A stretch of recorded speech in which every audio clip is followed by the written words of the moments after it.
ఇప్పుడు ఆ చంద్రశేఖరరావు కోపంతో ఒళ్ళు తెలియక నిన్నెత్తుకురమ్మని తన మనుషుల్ని ఇక్కడికి పంపిస్తాడు.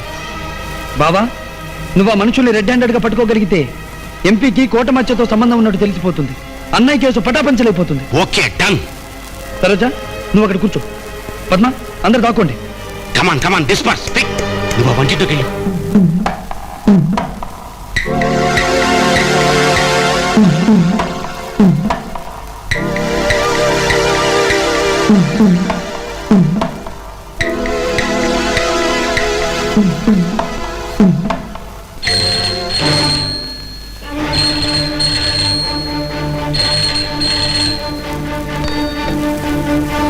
హలో, చూడమ్మా సరోజా, నేను ఎంపీ చంద్రశేఖరరావు అని మాట్లాడుతున్నాను. అక్కడ రవి ఉంటాడు, ఒకసారి ఫోన్ తెరి పిలుమ్మా. రవి ఇక్కడ లేడండి. ఉంటాడు చూడమ్మా, సోఫా వెనకో కట్టన్ చాట్లో దాక్కుని ఉంటాడు. పిలు. ఎంపీ చంద్రశేఖరరావు మిమ్మల్ని మాట్లాడమంటున్నాడు. వచ్చావా? చూడు రవి, నువ్వు కథానాయకుడు అయితే నేను రాజకీయ నాయకుడిని. నువ్వు ఆ డాన్సర్ని మీ అన్నయ్యకిచ్చి నిజంగా పెళ్లి చేయాలనుకుంటే నాతో చెప్పి చెయ్యవు. నన్ను రెచ్చగొట్టి పెడితే నేను ఆ పిల్లని చంపడానికో ఎత్తుకుపోవడానికో ప్రయత్నిస్తాను. అప్పుడు నన్ను పట్టుకుందాం అనుకున్నావు. నీ మాటల్ని నమ్మడానికి నేనేం వాటర్ని కాదయ్యా, వాటర్ని బుట్టలో వేసుకునే నేర్పున్న లీడర్ని. నీకు తెలియని విషయం ఇంకోటి చెప్పనా? నువ్వు నిజంగా ఆ సరోజని మోహన్కి ఇచ్చి పెళ్లి చేసేవే అనుకో, ఆ తర్వాత కోర్టులో సరోజ సాక్ష్యం చెల్లదు. ఎందుకో తెలుసా?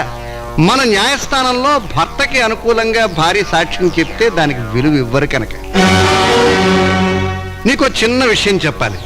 నువ్వు నా ఇంటికొచ్చి ఛాలెంజ్ చేశావు కదూ, నేనిప్పుడు నీకు చిన్న ఛాలెంజ్ చేస్తున్నాను. నువ్వు రేపు సరోజని కోర్టులో ప్రజెంట్ చేసేలోగా నేను సరోజని ఎత్తుకుపోతాను. Ta-ta, cheerio, good bye. వీకోలు ఎగసాలు దొంగ రాస్కెల్.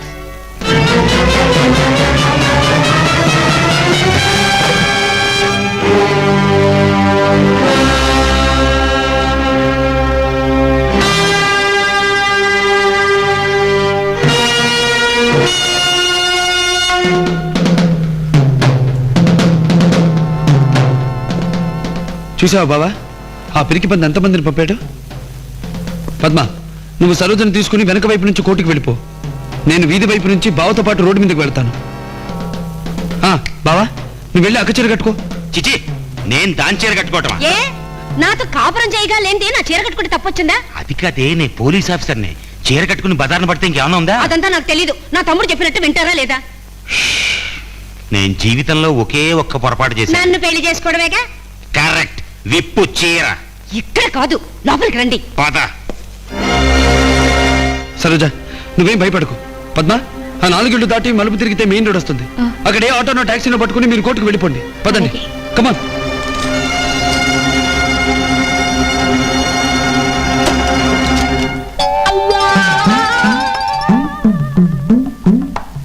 బా, వండర్ఫుల్ అక్కయ్య, బ్యూటిఫుల్ బావా. నా పేరు సరోజ.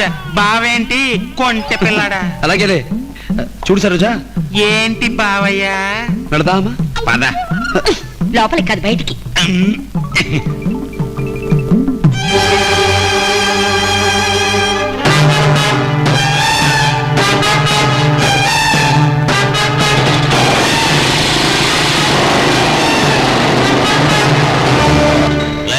ఎక్కడికి వెళ్తున్నారా మీరు?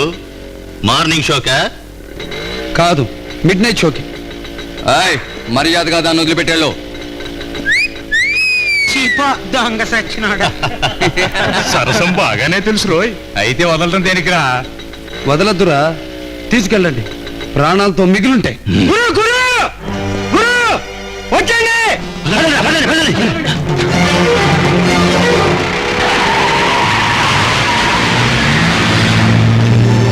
రవి, ఏమిటి ఉన్నట్టుండి వీళ్ళు ఉత్తర కుమారులా ఉరుకుతున్నారు? వాళ్ళేదో మాస్టర్ ప్లాన్ వేశారు బావా. మనల్ని ఇక్కడ మాటల్లో పెట్టేసి అటు సరోజకేదో అపాయం తలపెట్టినట్టున్నారు. మరైతే ఆలస్యం ఎందుకు? తొక్కు బైకు. ఏమైందమ్మా, చెప్పు తొందరగా. మరేమో అటువైపు నుంచి 5 రౌడీలు వచ్చి నన్ను బెదిరించి సరోజను ఎత్తుకుపోయారు.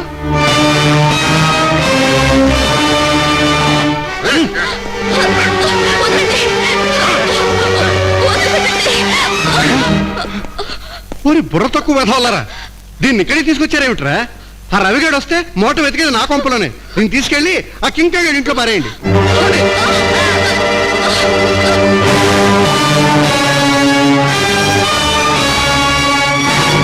సిగ్గులేదురా మీకు? ఒక్క ఆడపిల్లని 5గురు బలవంతంగా ఇడ్చుకొస్తారా ఆడంగి చవటర్లారా? ఆడంగి వాళ్ళని అంత తేలిగ్గా కొట్టిపారేకు. శిఖండి అడ్డుపడబట్టే పితామహుడైన భీష్ముడు కురుక్షేత్రంలో పిట్టలాగా కూలిపోయాడు.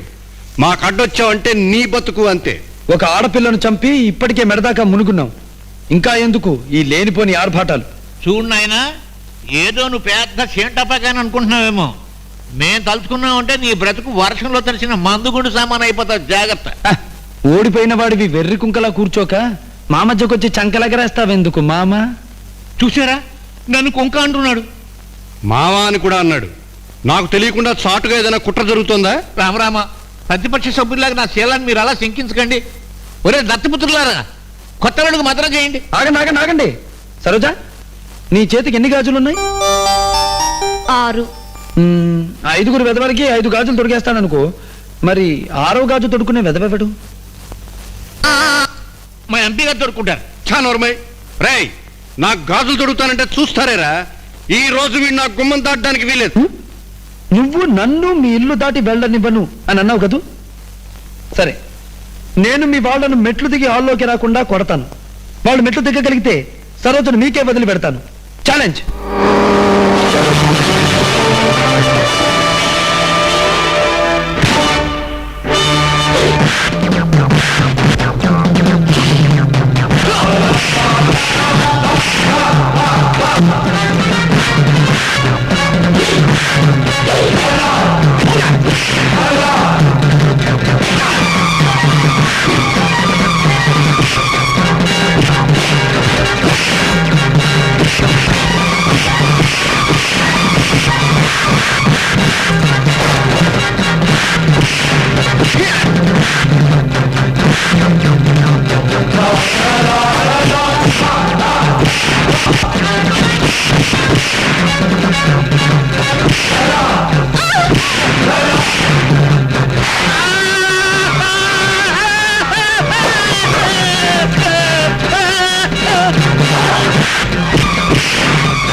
దూకేండ్రా, మనం గెలుస్తాం.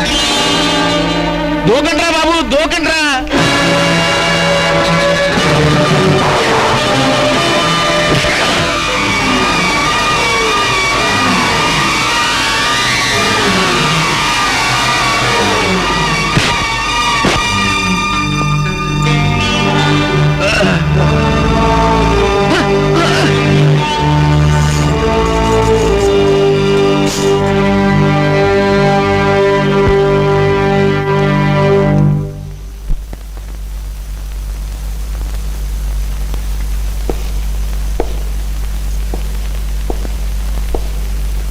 వేచి చూస్తా ఉండు.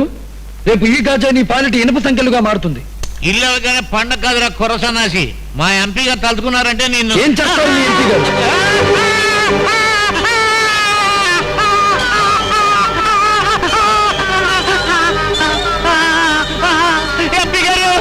గారు? పది పోయి పక్షాలు తిరుగుతున్నారు. నన్ను గబ్బలం చేయలేడు బాబు.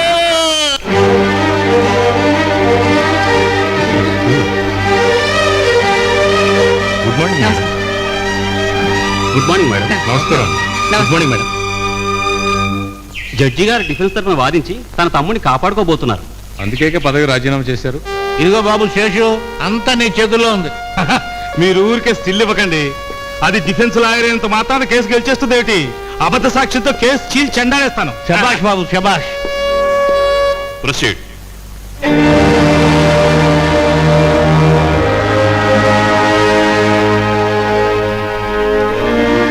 నీ పేరు సరోజ కదూ? అవునండి. మోహన్ అనే ఆ ముద్దాయికి నీకు పరిచయం ఉందా? ఉంది. అతను తన భార్యని హత్య చేస్తుండగా నువ్వు కళ్ళారా చూసావా? చూడలేదు. Note this point your honour. మరి పోలీసులు రికార్డ్ చేసిన ఎఫ్ఐఆర్ లో నువ్వు ఆ హత్యను చూసినట్లుగా ఎందుకు చెప్పావు? మా నాన్న చెప్పమంటే అలా చెప్పాను.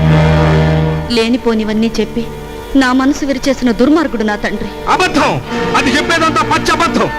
ఎవరు మీరు? సాక్షి తండ్రిని.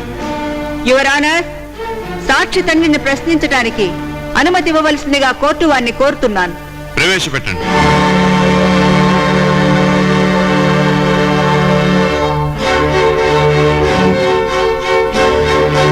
మీ పేరు? శేష్. ఏం చేస్తుంటారు? ఒకప్పుడు ఉద్యోగం చేసేవాడిని. ఒకప్పుడు అంటున్నారు, ఇప్పుడు చేయటం లేదా? లేదు, పోయింది. ఎందుకని? లంచం తీసుకున్న నేరానికి గవర్నమెంట్ వారు నన్ను ఉద్యోగం నుంచి తీసేశారు.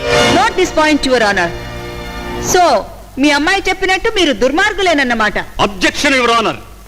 సాక్షి ఎప్పుడో తీసుకున్న లంచానికి ఈ కేసుకి ఎటువంటి సంబంధం లేదు. యువర్ ఆనర్, ఈ కేసులో ముఖ్య సాక్షి సరోజ తన తండ్రి ప్రలోభ పెట్టడం మూలంగా అబద్ధపు సాక్ష్యం చెప్పానని వాంగ్మూలం ఇచ్చింది. తండ్రి దుర్మార్గుడని కూడా చెప్పింది.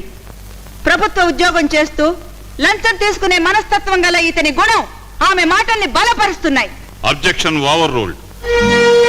చూడండి శేషావతారం గారు, ఐ మీన్ శేషు గారు, మీ కూతురు చెప్పినట్టు మీరు దుర్మార్గులేనా?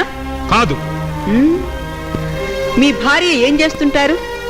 నాకు భార్య లేదు, విడాకులు ఇచ్చాను. Note this point also your honour. సాక్షి లంచగొండి భార్యకు విడాకులు ఇచ్చాడు. భార్యకు విడాకులు ఇచ్చిన వాళ్ళంతా దుర్మార్గులు కాదు లాయర్ గారు. అలాగా? పెళ్ళంటే అర్థం ఏమిటి? తెలీదు. భార్య అంటే అర్థం ఏమిటి? Objection your honour. పెళ్లికి భార్యకి ఈ కేసుకి సంబంధం ఏమిటో నాకు బొత్తిగా తెలియడం లేదు. యువర్ ఆనర్, ఈ ముద్దాయి తన పెళ్లి రోజునే భార్యను చంపాడని అభియోగం వచ్చింది. తన భార్యకు విడాకులిచ్చి పెళ్ళంటే ఏమిటో, భార్య అంటే ఏమిటో, అది ఎంత పవిత్రమైన బంధమో తెలియని ఇతని మాటలకు విలువెంతో కోర్టు వారికి తెలియజేయాలనే నేను ఈ ప్రశ్నలు వేస్తున్నాను. Objection overruled. కోటమని మోహనే చంపాడని చెప్పమని మీ కూతురుతో మీరు చెప్పారా? చెప్పలేదు. అసలు సరోజ మీ కూతురేనా? అవును, నా కూతురే. మరి కన్న తండ్రి మీద అలాంటి అబాండం ఎలా వేసింది? ఆ పిల్లకి మీరంటే పగ? మౌనంగా ఉంటే కుదరదు మిస్టర్. ఇక్కడికి మీరు సాక్ష్యం చెప్పడానికి వచ్చారు. చెప్పండి, ఎందుకు మీ కూతురు అలా చెప్పింది? ఏమో నాకు తెలీదు. హత్య జరిగిన రోజు మీరు గెస్ట్ హౌస్ కు వెళ్ళారు, అవునా? అలా స్టిల్ ఇస్తే లాభం లేదు మిస్టర్. చెప్పండి. నేను అక్కడికి వెళ్ళలేదు. వెళ్ళారు. మీరు మీ కూతురుతో కలిసి ఒక గదిలో ఉన్నారు. లేను. ఉన్నారు. అబద్ధం. మీరే అబద్ధం చెప్తున్నారు. అందుకు రుజువు. అడుగో అతనే. యువర్ ఆనర్, హత్య జరిగిన గెస్ట్ హౌస్ వాచ్మ్యాన్ నారాయణ్ని సాక్షిగా ప్రవేశపెట్టమని కోరుతున్నాను. గ్రాంటెడ్.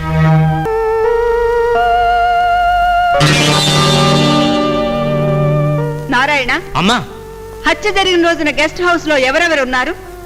మరంటేనండి ఈయన గోరు ఈయన భార్య గోరునండి. ఆ గెడ్డపోయిన ఆయన కూతురు పక్క పక్క గదిలో ఉన్నారండి. ఈ ముద్దాయి మోహన్ తన భార్యను హత్య చేశాడా? అబ్బో, ఈయన అట్టటోడు కాదండి. ఈ గెడ్డపోడే రాత్రంతా అక్కడ తచ్చాడండి. ఆనక ఓ నల్లటోడు ఇచ్చాడు. ఆడికి ఇంత ఎర్రటి బొట్టుందండి. ఈ గడ్డిపోడి చెవిలో ఏదో గొనిగాడండి, వెళ్ళిపోయాడండి. యువర్ ఆనర్, ఈ నేరం ఉద్దేశపూర్వకంగా ముద్దాయి మీద ఆరోపించబడిందని తెలుస్తోంది. నిజమైన హంతకుడు ఈ శేషావతారమేనని వ్యక్తమవుతోంది. కాదు, నేను హంతకుణ్ణి కాదు. మీరే హంతకులు. మీ అమ్మాయిని చేసుకోకుండా మోహన్ కోటమని పెళ్లి చేసుకున్నాడన్న కక్షతో కోటమని మీరే హత్య చేశారు. కాదు, ఎంపీ చంద్రశేఖరరావు గారు డబ్బిస్తే నా కూతురుతో అలా చెప్పించారు. అంతేగాని నాకు ఈ హత్యకి ఏ సంబంధం లేదు. నన్ను నమ్మండి ప్లీజ్.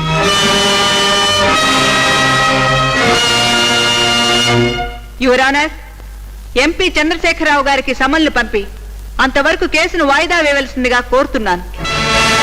ఎంపీ చంద్రశేఖరరావు గారికి సమన్లు పంపించి రేపే కోర్టులో హాజరుపరచండి.